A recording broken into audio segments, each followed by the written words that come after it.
Curso de hipnosis clínica, módulo número 79, donde vamos a ver suprimir el síntoma y algunas otras cosas, así como psicoterapia ericksoniana.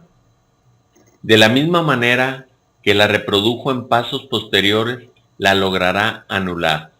Si no ha podido desarrollarla, hemos avanzado en la estrategia de suprimir el síntoma de manera rápida. Se continuará estimulando este tipo de tareas bajo la cara ingenuidad del terapeuta, quien sorprendido no comprenderá cómo es que no aparece el síntoma.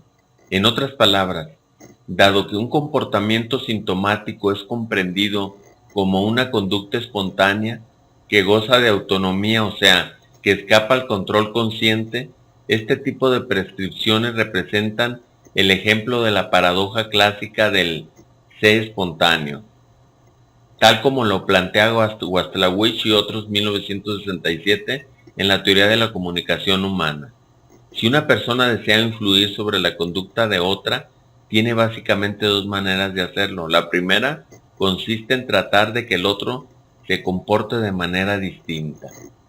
Como ya vimos, este enfoque fracasa en el caso de los síntomas porque el paciente no ejerce un control deliberado sobre esa conducta. El otro enfoque consiste en que se comporte como ya lo está haciendo. A la luz de lo dicho, ello equivale a la paradoja del tipo sé espontáneo.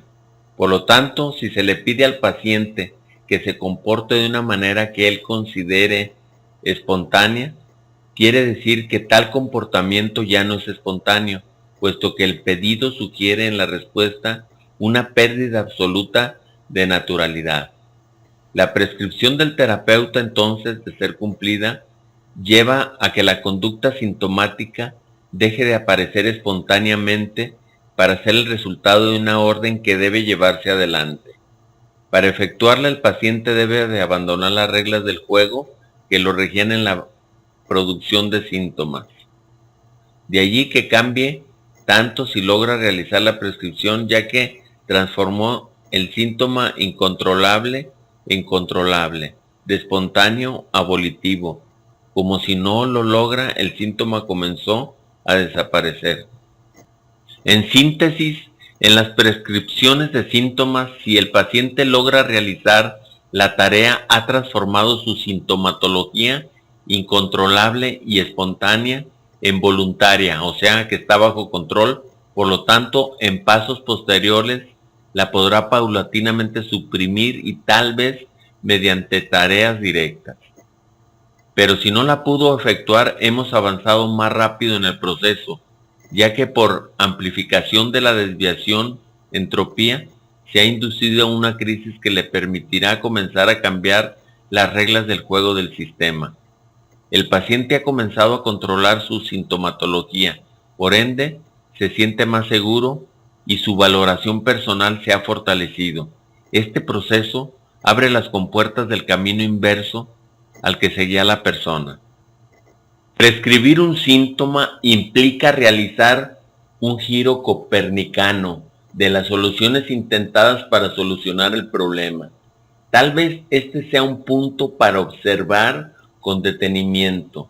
¿Cuál es el problema original? ¿Cuál es su reverberancia y el efecto dominó que produce? La combinación de estas tres disquisiciones parecen el resultado a evaluar para introducir una prescripción del síntoma.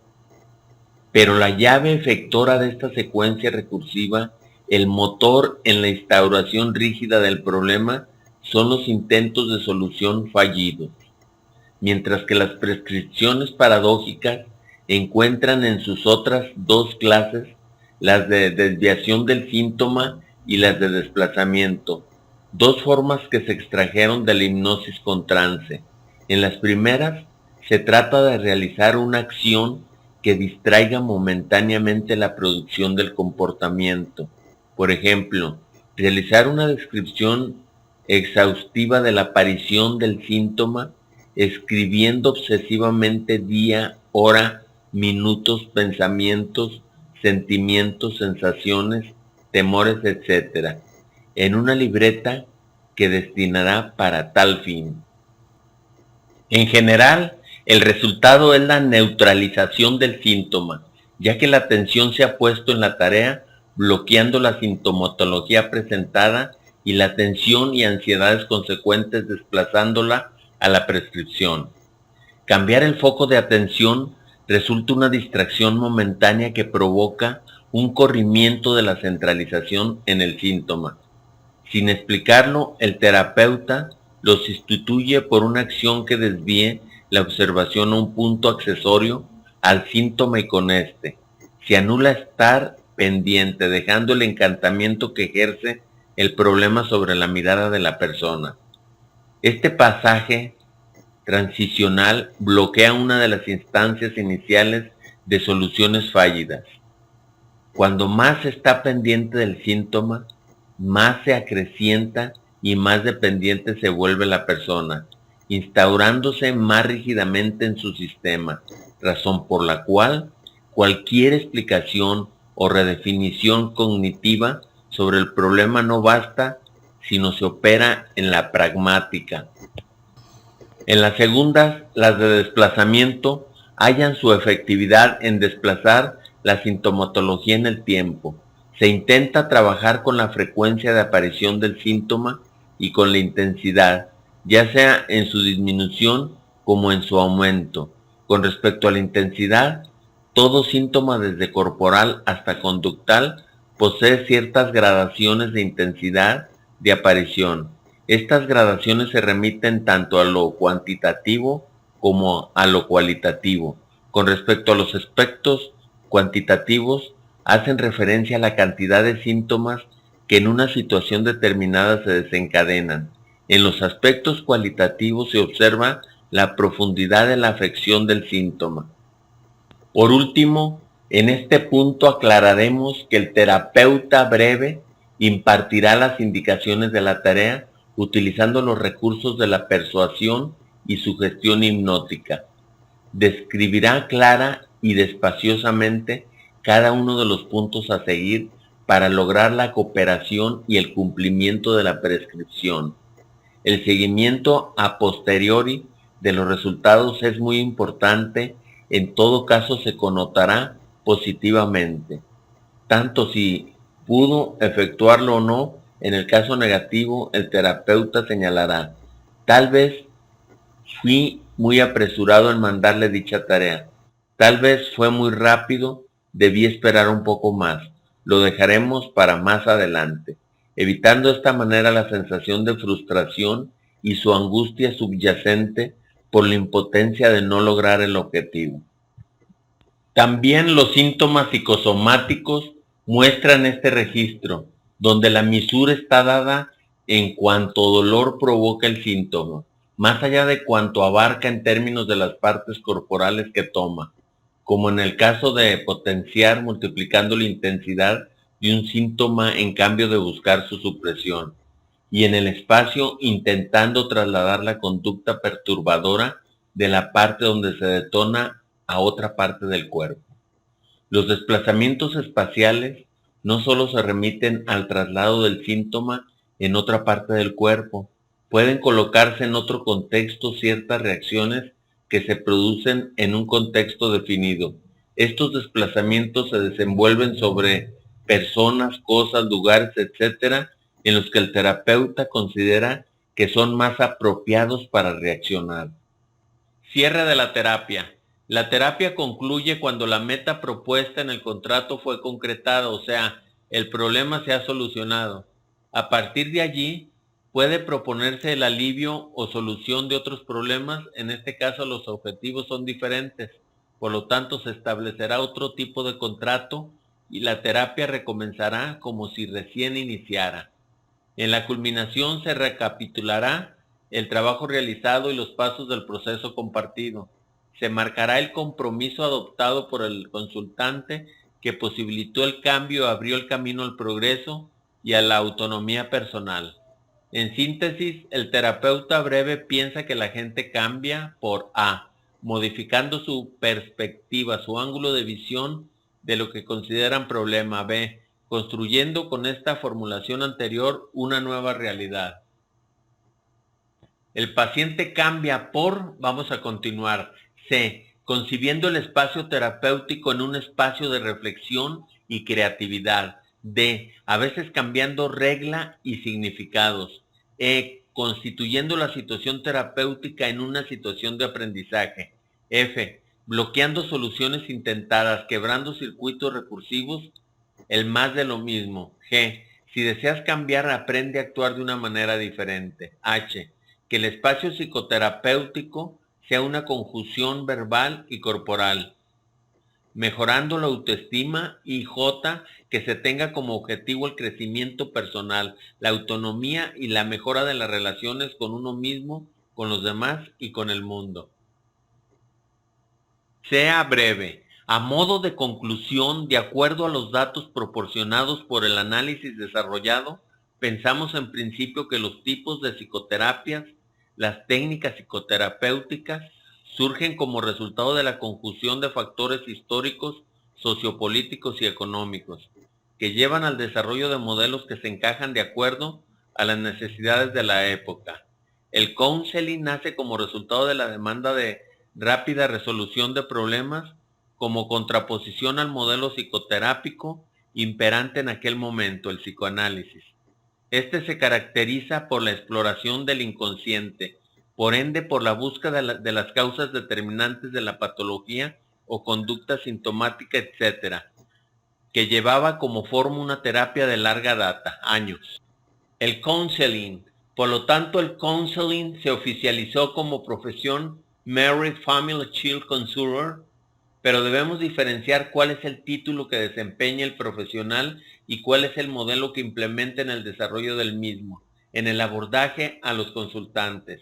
El counseling nace como modelo de terapia de resolución de problemas en forma focalizada y breve, en contraposición, como señalábamos renglones arriba, con el psicoanálisis mucho más difuso y abierto en el tratamiento y extenso en duración. Pero a lo largo del tiempo este modelo se constituye en profesión, por lo tanto es factible implementar en la misma cualquier modelo psicoterápico que se ajuste a su requerimiento, de un enfoque de breve y de solución de conflictos centralizadamente. El modelo de MRI, la Bright Therapy de Palo Alto, es una línea que por su focalización, breve duración y nivel de efectividad es factible de ser implementado en las tres profesiones que tienen por objetivo el abordaje a los problemas humanos, la psiquiatría, la psicología y el counseling. Por lo tanto, el modelo estratégico breve como línea de trabajo posee un amplio radio de aplicación y más encaja en el counseling. Esto está comprobado en Estados Unidos por la cantidad de counselors que lo implementan, ya que el título abarca la intervención en familias disfuncionales, en problemáticas de pareja y la labor con niños con diversas sintomatologías. Así, R. Fish, J. Wickland y L. Seagull en 1982 remarcan: hemos tratado siempre de evitar distinciones verbales que consideramos irreales o denigrantes. Por tal motivo, hablamos indistintamente del paciente, cliente o enfermo, y aunque por costumbre escribimos generalmente el terapeuta, también podríamos decir el consejero. O sea que la concepción que porta este modelo homologa la figura del terapeuta con la de un consejero, el guía, aquel que diseña en conjunción con el paciente el camino que lo lleva a revertir su situación problemática y lo convierte en un ser humano libre en el sentido de lo más profundo de la palabra. Libertad que implica el respeto hacia sí mismo y hacia el mundo, que sugiere responsabilidad, que significa hacerse cargo de uno mismo y de las propias cosas que uno genera, y además poseer claridad en las elecciones y en las puestas de límites, e incrementando la valoración personal. En síntesis, luchar por la vida con el fin de propulsar un salto evolutivo que se constituya en el pasaporte al crecimiento y a la madurez.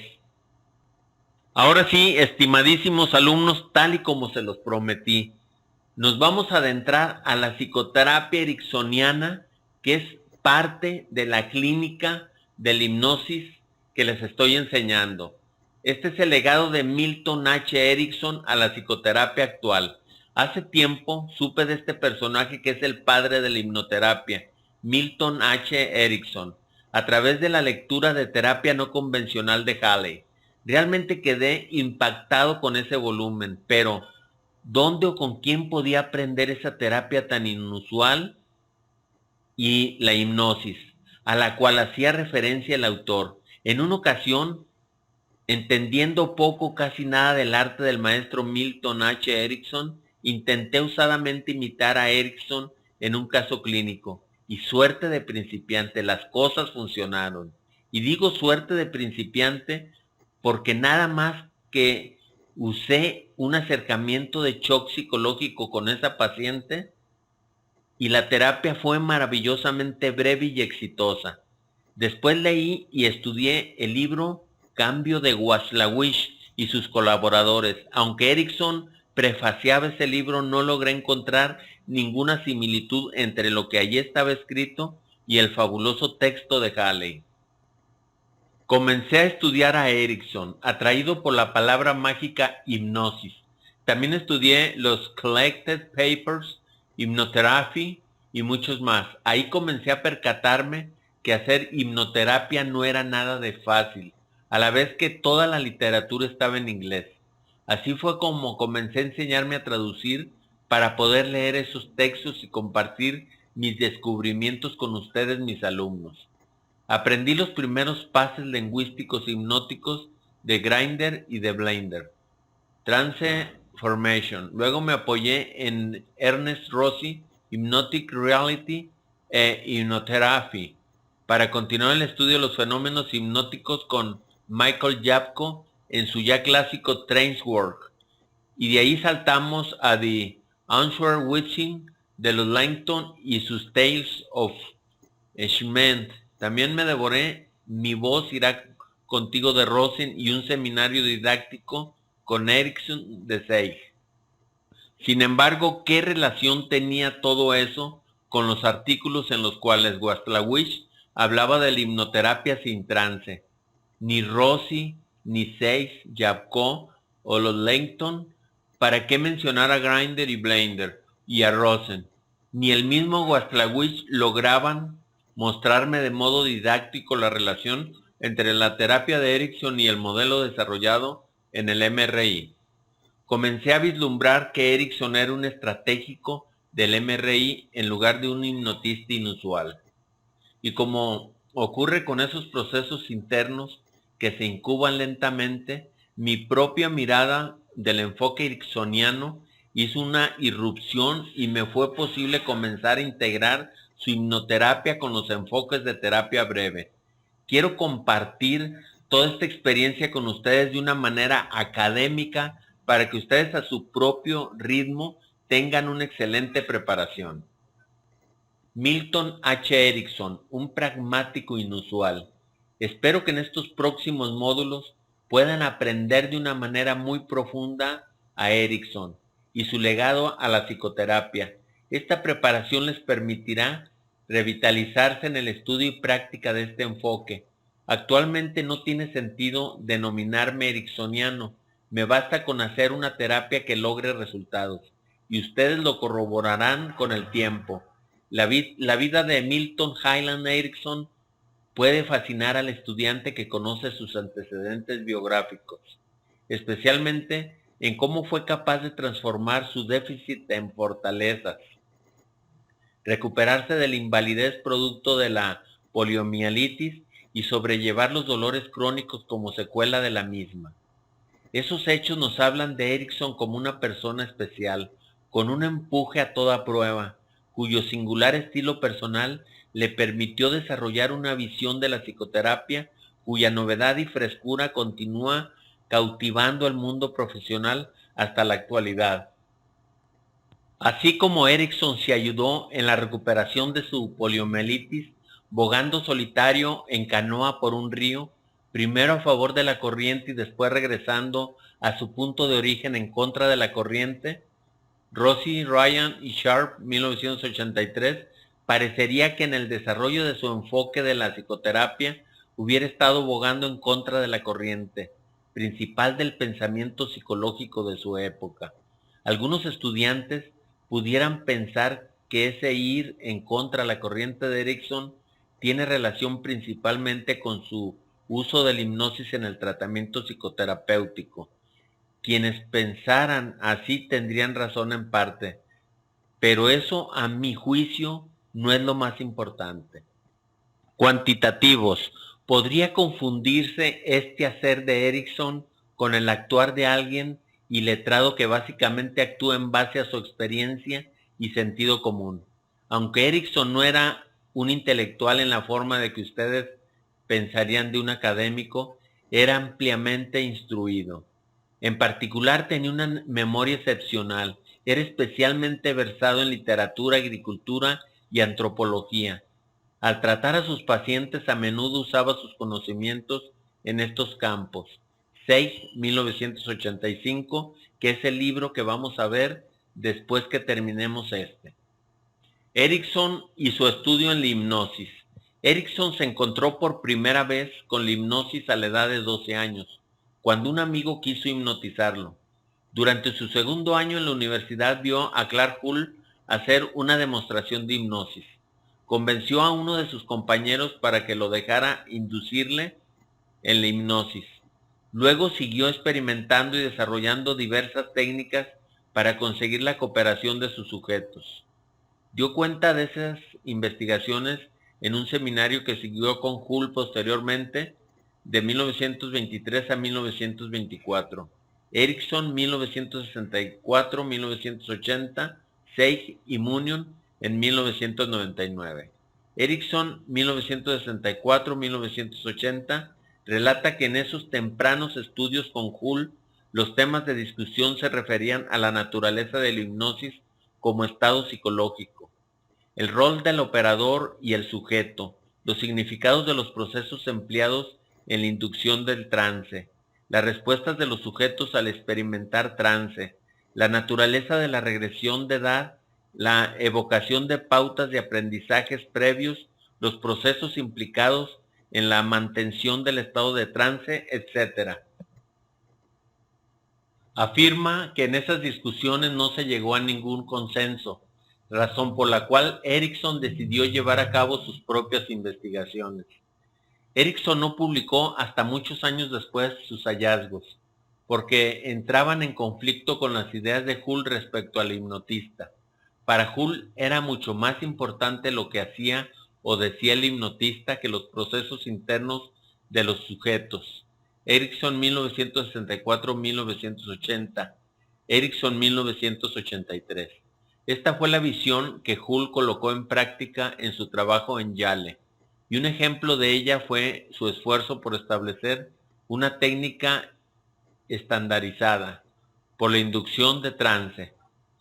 Por este término quiero significar el uso de las mismas palabras, la misma duración, el mismo tono de voz, etc., la cual finalizó en un intento de provocar estados de trance comparables al hacer escuchar inducciones en grabaciones fonográficas, sin considerar las diferencias individuales entre los sujetos y sus grados de interés variables, motivaciones diferentes y variaciones en la capacidad de aprendizaje. Hull parecía desconocer que los sujetos eran personas, colocándolas a la par con los aparatos inanimados del laboratorio, a pesar que se percataba de las diferencias entre los sujetos que podían ser demostradas en los experimentos con el taquitoscopio. Pero aún así, Hull demostró que los rígidos procedimientos de laboratorio podían ser aplicados en el estudio de algunos fenómenos hipnóticos. Erickson, 1964-1980, página 3 y 4. Rossi, Erickson, 1983, afirma que una de las características más originales y distintivas de esas tempranas investigaciones fue la observación cuidadosa del sutil interjuego entre los mecanismos mentales del estado de vigilia y los de estado de trance. Erickson demostró cómo los estados alterados de trance y los fenómenos del trance también eran una parte normal de la vida cotidiana. Esta comprensión subyace en sus estudios posteriores de la psicopatología, así como también en su desarrollo de los acercamientos naturistas y de utilización en la hipnoterapia. Erickson transformó de este modo la concepción autoritaria de la hipnosis en un enfoque permisivo y facilitador. Ya no eran más sugestiones que se imprimían en forma automática en la mente en blanco de una persona en trance. Por el contrario, Erickson reconoció el estado de trance hipnótico como un estado de complejidad dinámica donde las propias capacidades de la persona podían ser utilizadas para facilitar el proceso curativo. Énfasis añadido en la página 21 y 22. Una vez recibido de médico y trabajando ya como psiquiatra, las primeras publicaciones de Erickson estuvieron dedicadas al estudio de la inteligencia, matrimonio, abandono y conducta criminal en 1929 a 1931. Erickson, 1983. Bueno, alumnos, hasta aquí terminamos con este módulo donde vamos iniciando con la hipnoterapia de Milton H. Erickson. ¿Qué les parece si nos vemos en el próximo módulo?